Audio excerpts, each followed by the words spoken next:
पुरुषोत्तमं देवीं सरस्वतीं व्यासो ततो जयमुदीरयेत्।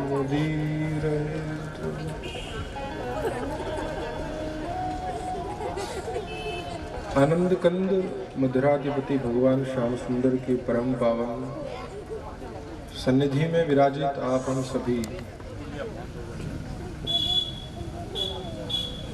यह लोकमंगलकारी श्रीमद् भागवत कथा श्रवण का लाभ ले रहे हैं।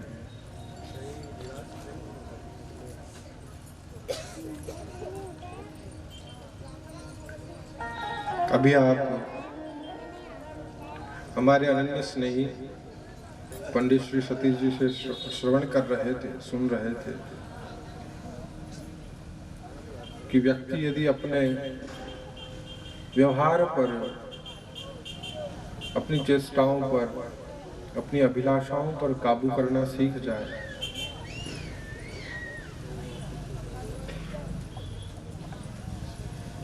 लेकिन यह सीख जहां से मिलती है, यह चेतना भी, यह समझ भी यदि स्वतः अपने आप जागृत हो जाए तो फिर यह सत्संग, यह कथा, यह महात्माओं का सानिध्य प्राप्त करने की आवश्यकता ही न रहे, खत्म हो जाए यह सब सारी चीजें। फिर अगर अपने आप यदि सब कुछ सीख जाए व्यक्ति, अपने आप सब कुछ आ जाए, कौन समझाएगा, कौन सिखाएगा, कौन इस बात से अवगत करवाएगा कि हमारे द्वारा हमारे शरीर के विभिन्न अंग प्रत्यंगों द्वारा की जाने वाली चेष्टाएं, जिनका जो लक्ष्य है वो लक्ष्य सही है अथवा वह लक्ष्य केवल स्वार्थ पूर्ति के लिए। आंखें देख रही है, क्या देखना है यह कौन समझाएगा। कान सुन रहे हैं लेकिन श्रवण करने योग्य क्या है ये कौन बताएगा। मुख बोल रहा है लेकिन बोलने लायक शब्द कैसे होने चाहिए, इस बात का विवेक कौन जागृत करेगा। हाथ अपना कार्य कर रहे हैं लेकिन सत्कर्म किस प्रकार से किया जाता है, किया जाने वाला काम पुण्य देने वाला हो, किया जाने वाला कृत्य सुकृत कहलाए, किए जाने वाले काम ऐसे हो कि हमारे जाने के, हमारे न रहने के उपरांत भी हमारा यश, हमारी कीर्ति, हमारा सम्मान, हमारा वैभव बना रहे, ये कौन बताएगा, ये कौन समझाएगा। पैर चल रहे हैं लेकिन कहां जाकर के पैरों के चलने की सार्थकता सिद्ध हो, कहां पहुंचकर के पैरों का प्राप्त होना, पैरों का होना सार्थक हो, इस बात के विषय में कौन जानकारी से हमें अवगत करवाएगा। इन सब का एकमात्र निवारण गुरु शरण में जाकर के होता है। महाराज परीक्षित भी अपनी समस्त चेष्टाओं को, कामनाओं को अपने व्यवहार जनित शरीर से, इंद्रियों से निर्वहन किए जाने वाले प्रत्येक कर्तव्य से तब तक उऋण नहीं हो पाए जब तक सुखदेव जी महाराज का सानिध्य, उनका सामीप्य प्राप्त नहीं हुआ। और भी कई ऋषि मुनि थे, कई सारे महात्मा आए थे।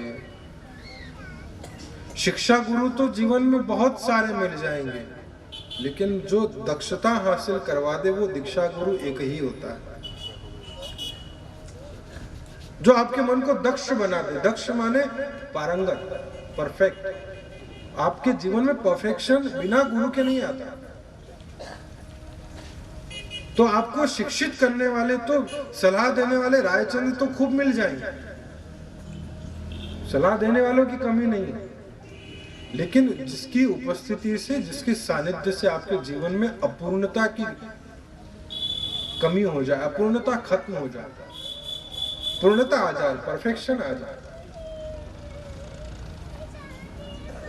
वह पूर्णता गुरु शरणागति में आती है।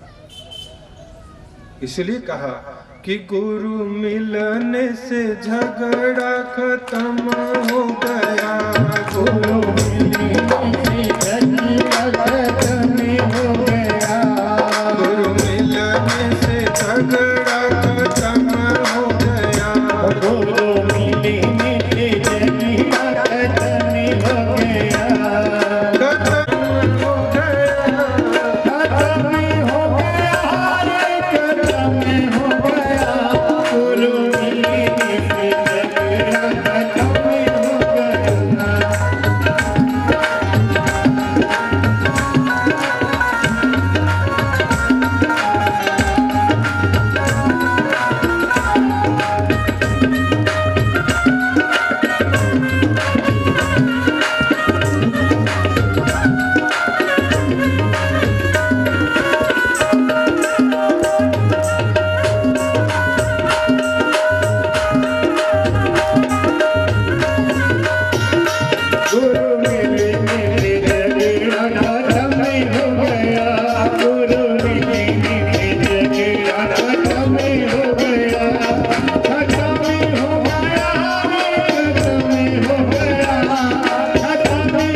जो मन विषादग्रस्त था उसमें एक ज्योति की उम्मीद, एक ज्योति की किरण जागृत हुई, भरोसा हो गया, विश्वास हो गया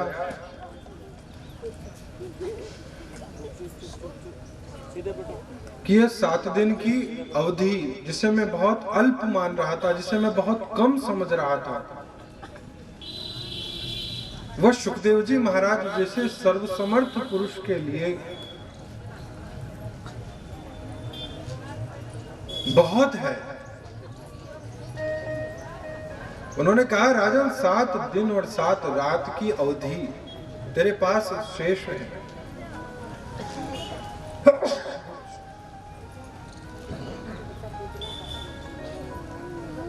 तात्पर्य यह है कि समस्याग्रस्त संसार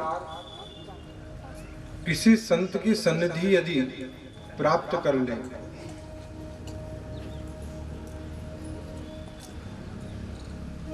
तो वह प्रत्येक समस्या का समाधान प्राप्त कर जाता है। संसार जहां दुखालयम अशाश्वतम कहा, यह पूरा दृश्यमान जगत जो भगवान की परा प्रकृति के अधीन होकर संचालित हो रहा है। माया का प्रत्येक आवरण जीव को बांध करके रखना चाहता है और सतगुरु जीव को उन प्रत्येक आवरणों का बंधन काट करके उसे मुक्त करने का कार्य करते हैं। राम रचा जीव संत दास 84 पूजाए। भगवान के द्वारा निर्माण किया हुआ जीवात्मा इस संसार में आकर के माया में उलझ करके 84 लाख शरीर धारण करने के लिए मजबूर हो जाता है, जिसे बाध्य किया जाता है। जब तक गुरु का सानिध्य ना हो, जब तक गुरु की कृपा ना हो, जब तक किसी सर्वसमर्थ पुरुष की शरणागति प्राप्त नहीं होती हो, गुरु का रचिया राम भज मिले राम के मन। भगवान तो जीव को अपने से अलग करके दुनिया में भेजता है, लेकिन कोई संत, कोई महापुरुष, कोई महात्मा उसी परमात्मा के अंश जीवात्मा को अपने अनुसार अनुशासित कर उसके समस्त बंधनों को माया के आवरणों से उसका निवारण करवा करके वापस परमात्मा तक ले जाने का कार्य करते हैं। इसलिए गुरु साक्षात परब्रह्म तस्मै श्री गुरुवे नमः कहा है। भगवान की बनाई हुई सृष्टि तो बंधन में डालती है, लेकिन गुरु के द्वारा बनाया गया, गुरु के द्वारा जिसकी रचना की जाए, जिसके द्वारा गुरु जिसे निर्माण करे, वह तो परमात्मा को प्राप्त करने का योग्य बन जाता है, अधिकारी बन जाता है। महाराज परीक्षित के संशयों का निवारण करने के लिए संसार सागर से उद्धार, मुक्ति की कामना से भगवत गुणानुवाद श्रवण करने की अभिलाषा, जिज्ञासा वहां पर प्रकट हुई। ज्ञान प्राप्ति का अधिकारी वही है जिसके अंदर श्रद्धा हो। श्रद्धाहीन, श्रद्धा विहीन मन ज्ञान प्राप्त करने के लिए योग्य नहीं। भगवान ने गीता में निर्देश दिया है कि श्रद्धावान लभते ज्ञानम। इसके पश्चात दूसरा नियम है तत्पर संहित इंद्रिय। वही जो बात पंडित जी आपको सुना रहे थे कि इंद्रियों का निग्रह, इंद्रियों पर काबू, इंद्रियों पर हमारा वश। शरीर हमारा जरूर है, अंग प्रत्यंग हमारे ही अंश है। इस पूंजीभूत शरीर के अंदर जो व्यवस्थाएं हमें भगवान ने प्रदान करी है, उनके ऊपर अब अभी हमारा अधिकार नहीं, हम उनके अधिकार में हैं। वो हमारे वशीभूत नहीं है, हम उनके वशीभूत हैं। हम उनके अंदर में रहकर के कार्य कर रहे हैं। और यदि ऐसा नहीं है, साधक योगी कहलाना और होना दोनों में बड़ा अंतर है। साधक कहलाना, योगी कहलाना और साधक होना, योगी होना, दोनों में बड़ा भेद है। आप हम साधक कहला सकते हैं, लेकिन साधक हो नहीं सकते। साधक माने जिसने अपने शरीर को साध लिया हो, जिसने अपनी चेष्टाओं को, जिसने अपने विचारों को साध लिया हो, नियंत्रित कर लिया हो। आप चाहो कहो जरा आंख से कि हे आंख, 11 से 3 केवल भगवान ठाकुर जी के ही दर्शन करना, उनका ही विग्रह स्वरूप की ओर अपनी नजर लगाए रखना। आंख मानेगी? करवा सकते हो आप अपना कहा हुआ अपनी आंखों से? आप करवा सकते हो अपने हाथ से, अपने पैर से कि पैर 11 से 3 भगवान की कथा में बैठना है, हिलना डुलना मत, एक जैसा आसन लगा करके बैठा रहना जमा करके? बोलो, करवा सकते हो अपने पैरों से? यदि आपके अंग प्रत्यंग, आपकी इंद्रियां आपके वशीभूत हो, तो आप जरा ये करवा करके देखिए। आप करवा सकते हैं अपनी जिह्वा से, अपने मुख से कि हे मुख, हे जिह्वा, कथा में जाने के बाद फालतू की बातें मत करना, केवल भगवत नाम संकीर्तन में साथ देना, भगवान का नाम स्मरण करना। करवा सकते हो आप? 11 से 3 इसे विश्राम दे सकते हो संसार की बातें करने से? यहाँ आकर के तो और ज्यादा बातें याद आती हैं। 5-7 बाएं मिले तो फिर देखो आप साहब रंग जमे।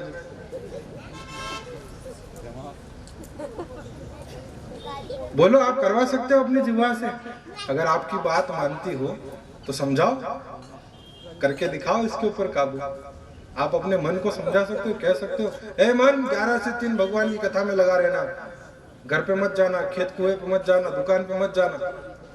बोलो, नहीं कर सकते, क्योंकि हम आस्थावान जरूर हैं, श्रद्धावान नहीं। श्रद्धावान लभते ज्ञानम, ज्ञान प्राप्त करने के योग्य वही है जिसके अंदर श्रद्धा रूपी पात्र सुव्यवस्थित हो, जिसका श्रद्धा रूपी पात्र फूटा हुआ ना हो। मैंने कल भी निवेदन किया था, वो 3 पात्र। तो योग्यता श्रद्धा रूपी पात्र के सुव्यवस्थित होने की आवश्यकता है। श्रद्धावान लभते ज्ञानम, जिसे ज्ञान प्राप्त होगा, तत्पर संयत इंद्रिय, उसकी इंद्रिया अपने आप स्वतः संयत हो जाएगी, संयमित हो जाएगी, अपने काबू में हो जाएगी। अभी हमारे पास समझ तो है लेकिन विवेक नहीं है। हम ये बात जानते जरूर हैं कि पाप और पुण्य के बीच का भेद, पाप और पुण्य के बीच का अंतर हमें पता है, लेकिन फिर भी आप पाप करने से डरते हो या वंचित रहते हो। आप जानते हो झूठ बोलना, असत्य बोलना पाप है, दोष है, लेकिन फिर भी आप असत्य बोलना छोड़ पाते हो। समझ परमात्मा ने सबको दी है, लेकिन विवेक केवल सत्संग से प्राप्त होता है।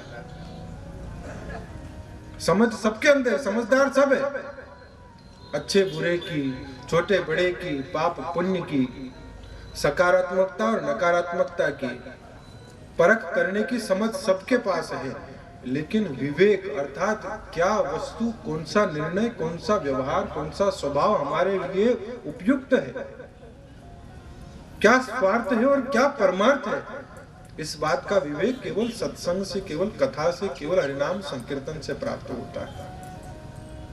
बिनु सत्संग विवेक न हो, बिना सत्पुरुष की सन्निधि के वो विवेक जागृत नहीं होता, उस विवेक की प्राप्ति नहीं होती। यहां महाराज परीक्षित को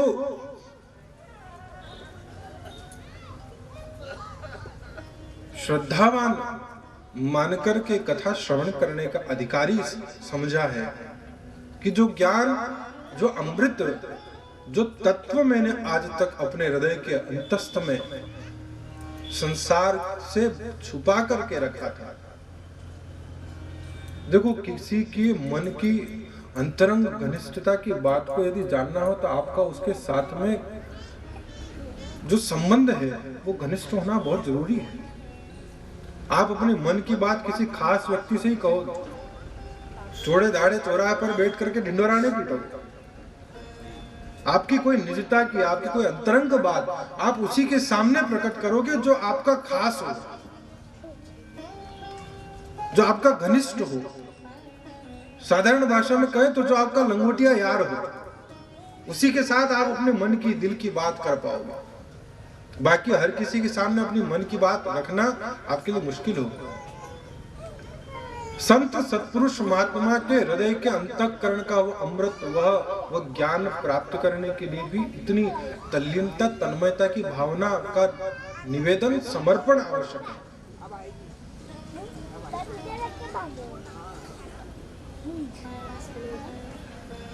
भगवान की कथा के लिए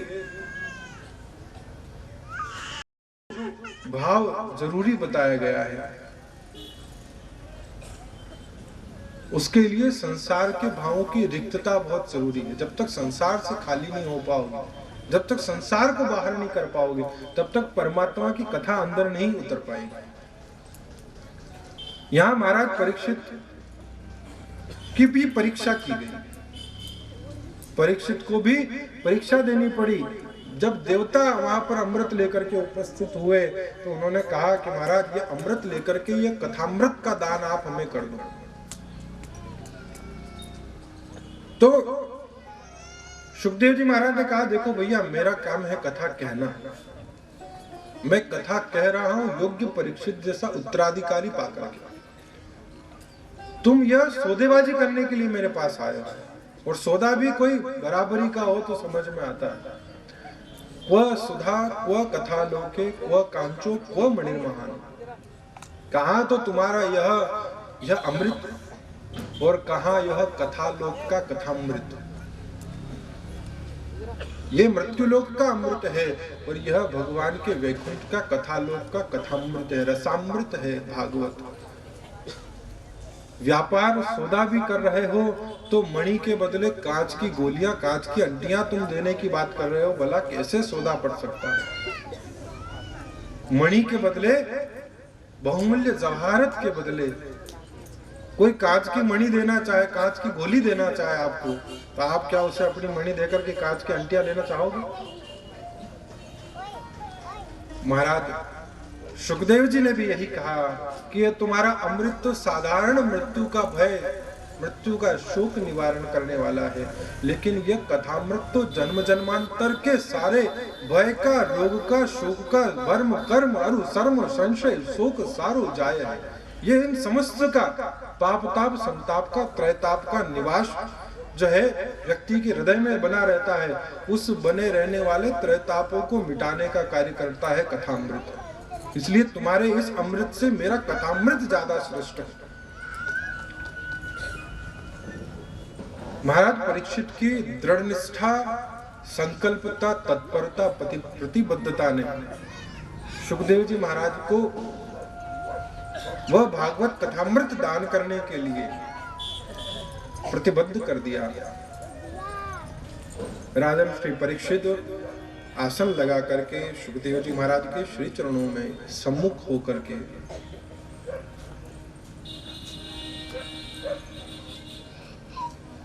अपने समस्त व्यवहारों को, विचारों को एकाग्र करके कथा श्रवण करने के लिए तत्पर हो जाते हैं। हरि सन्मुख जीव ही मुक्ति का अधिकारी बन पाया है। जब तक संसार के सन्मुख बने रहेंगे, हरि विमुख बने रहेंगे, तब तक आप मुक्त नहीं हो सकते।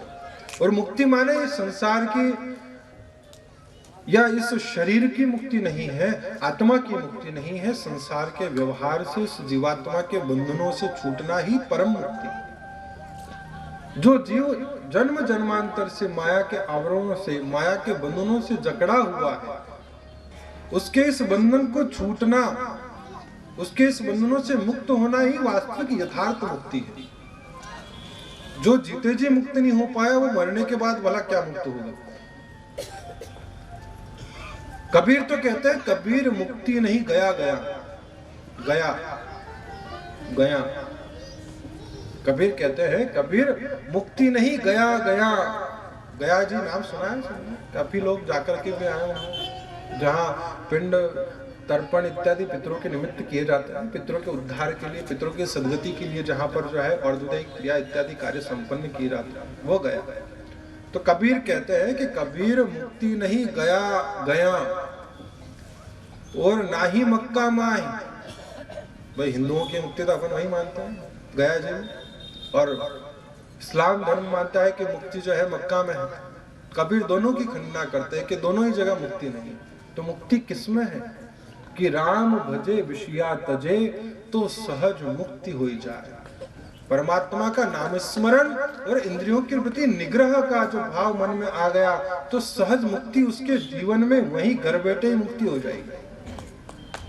जो परमात्मा तीर्थों में नहीं है, जो मुक्ति तीर्थाटन करने में नहीं, वह मुक्ति आपको घर बैठे प्राप्त हो सकती है यदि मन का निग्रह करना आ गया, मन के ऊपर यदि आपका वश हो गया, मन के ऊपर आपका जो है नियंत्रण हो गया। अभी मन हमें नियंत्रित कर रहा है। जिस दिन हम मन को नियंत्रित करना प्रारंभ कर देंगे, उस दिन यह मन ही हमारी मुक्ति का सबसे बड़ा माध्यम बन जाएगा। शास्त्र कहते हैं, मन एव मनुष्याणाम कारण बंधन मोक्षयो। मन ही मनुष्य के बंधन का और मन ही मनुष्य की मुक्ति का कारण हेतु है। यदि वह परमार्थ विषय तत्व में लग करके, यदि आत्म विषय चिंतन में लग करके, यदि वह परमात्मा के नाम को लेने के भाव में आत्मगत होते हुए प्रयास करे, तो वो मन ही मुक्ति का माध्यम है। और यदि वही मन संसार के भांति भांति के विचारों में, व्यवहारों में आबद्ध रहना स्वीकार करे, तो उससे बढ़कर के कोई दुश्मन नहीं, कोई शत्रु नहीं। ओ मनवारा में सुमर ले रे, ओ मनवारा में सुमर ले रे, आखी तेरे काम नाम की बालत भर ले रे, ओ मनवारा में सुमर ले रे, मनवारा में सुमर ले रे, आखी तेरे काम नाम की, आखी तेरे काम नाम की बालत भर ले रे,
सद्गुरु भगवान की है।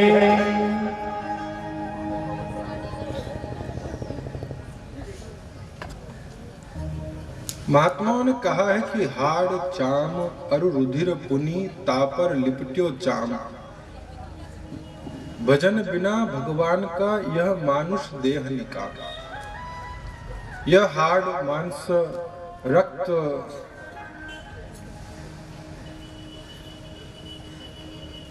से निर्मित पांचभौतिक यह मानव देह, जिसके ऊपर चमड़े का आवरण चढ़ा करके भगवान ने मनुष्य बनाया। बाकी अंदर की सारी व्यवस्थाएं सेम है, चाहे कोई सा भी शरीर ले लो, वही रक्त है, वही मांस है, वही अस्थियां है, वही मज्जा है, वही अंदर की क्रियाविधि भी करीब करीब वही सबकी है। आहार निद्रा भय मैथुनम च सामान्य में तत् पशुभिर नराणाम। शास्त्र कहते हैं कि भोजन करना भूख लगने पर, यह आप हम भी करते हैं, तो बाकी अन्य शरीर भी देख लो आप, पशु पक्षी इत्यादि भी सब वैसा ही व्यवस्था है सेम। निद्रा थकान होने पर, काम की वशीभूत होने पर आप भी नींद लेते हैं, पशु पक्षी भी थकने पर रात्रि में वो भी सोते हैं। अच्छे बुरे की पहचान आपको भी है, लाभ हानि की चेष्टा हमारे अंदर भी जागृत होती है, तो भय, अपना पराया, शत्रु मित्र की भावना पशु पक्षियों में भी विद्यमान है। परिवार वृद्धि आप भी करते हैं, परिवार वृद्धि पशु पक्षियों की भी होती है। तो शास्त्र कहते हैं कि आहार निद्रा भय मैथुनम च सामान्य में तत् पशुभिर नराणाम। ये तो दोनों सेम है, बराबर ही तो है दोनों के अंदर। तो अलग क्या है? जो मनुष्य को मानव कहलाने के लिए, मानव बनने के लिए, मानव होना अपने आप में इतना ज्यादा महत्वशाली क्यों? इसकी महत्ता इतनी क्यों? केवल चमड़े का ही तो फर्क है, केवल ऊपर लपेटे हुए इस चाम का, इस चमड़ी का ही तो भेद है। बाकी तो सारी व्यवस्थाएं बिल्कुल यथावत, पशुओं में भी वही है, पक्षियों में भी वही है, मानवों में भी वही है। इसे इतना ज्यादा बड़ा चढ़ा करके इसकी महिमा मंडित क्यों की गई?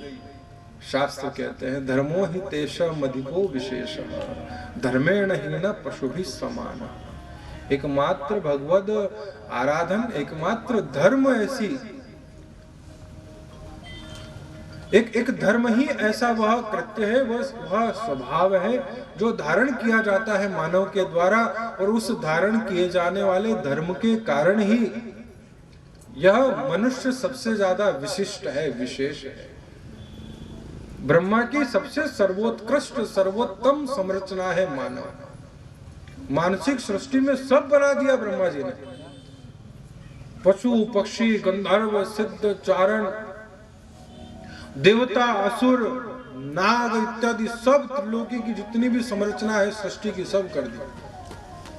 लेकिन जब मनुष्य का देह निर्माण किया, जब मानव बनाया, तो ब्रह्मा जी प्रसन्न होकर के, आह्लादित होकर के नाचने लगे, नृत्य करने लगे कि अरे ये क्या बना दिया मैंने, ये परमात्मा के प्रेरणा से मेरे मन से ये कैसा शरीर जो है प्रादुर्भूत हुआ है।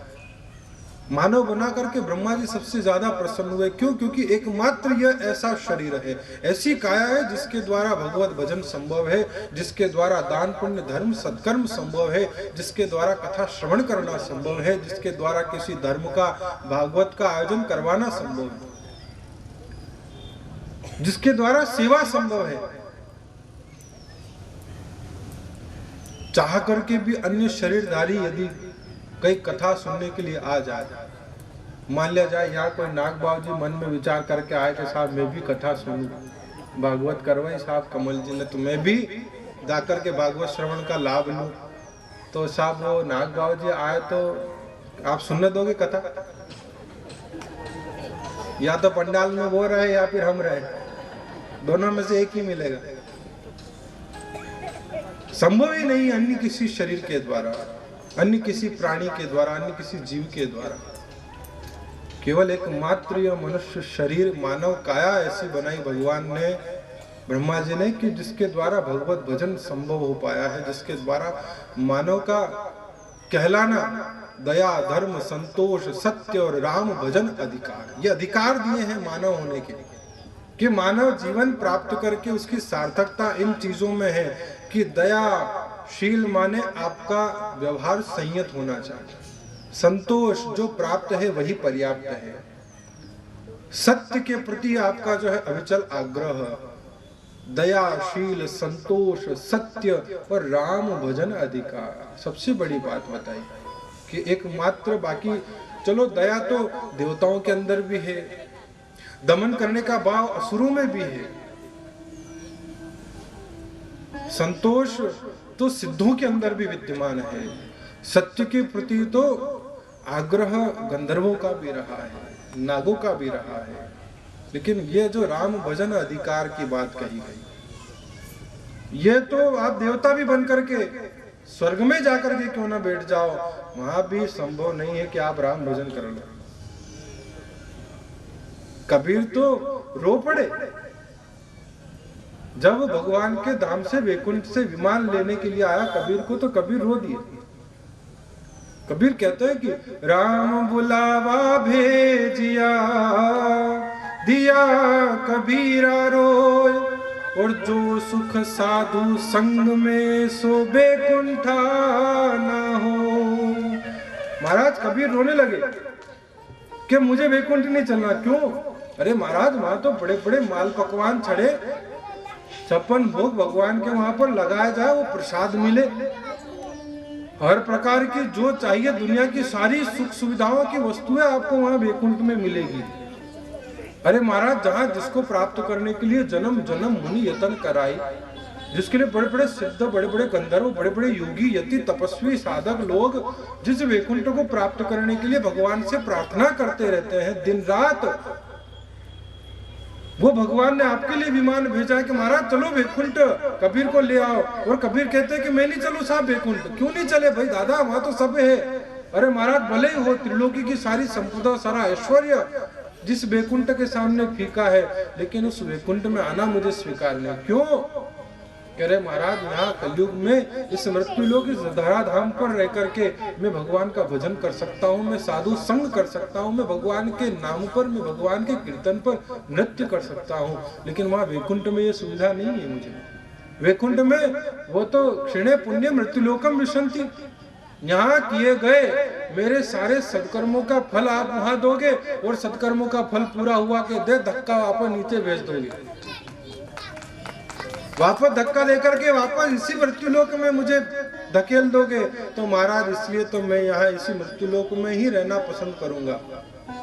मुझे मृत्युलोक ही बड़ा प्यारा है, क्योंकि जो सुख साधु संग में सो वैकुंठ आना हो। ये भाव कबीर ने दिया है कि क्या करूं वैकुंठ जाए, मैं क्या करूंगा वैकुंठ जाकर। वहां नहीं नंद, वहां न यशोदा, वहां नहीं गोकुल गाय। अरे वहां वो वातावरण ही नहीं। रहीम तो कहते हैं कि मानुष हो तो वही रस खान, बसो जही गोकुल गांव के ग्वार में। अरे मानव बनने का यदि सौभाग्य परमात्मा मुझे दे, तो मैं उस गोकुल के, उस वृंदावन के ब्रज परिकर में, उस तीर्थ भूमि में, उस तीर्थाटन क्षेत्र के अंदर जाकर के जन्म लेना पसंद करूंगा। और यदि मनुष्य बनाए भी नहीं, भले मान लिया जाए मेरे प्रारब्ध, मेरे पुण्य इतने प्रबल ना हो कि भगवान मनुष्य नहीं भी बनाए तो भी चलेगा, वहां के गाय ग्वाल बछड़े ही बना दे।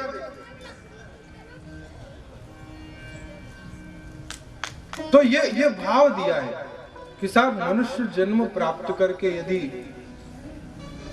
व्यक्ति मानव कहलाने के लिए सबसे बड़ा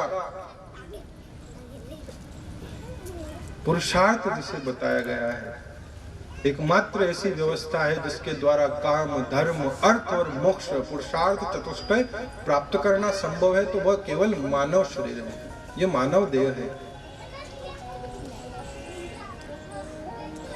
मिनखा देही पाय कर भजो नहीं भगवंत।